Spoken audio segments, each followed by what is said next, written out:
Փարքին ի պաշտպան Արարատ Սարի կռվի էր ելել զինվորը հայոց, երբ նենք թշնամու դավադիր խաղի, որոգայթն ընկավ զինվորը հայոց։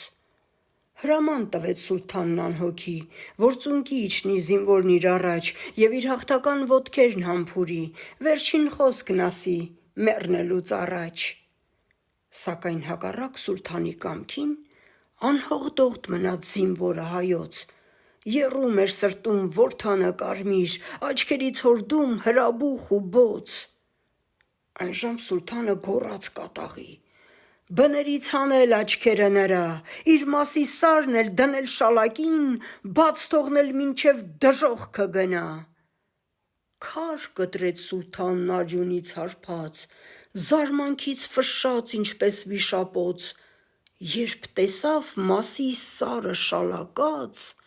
մասի սարն ելավ զինվորը հայոց։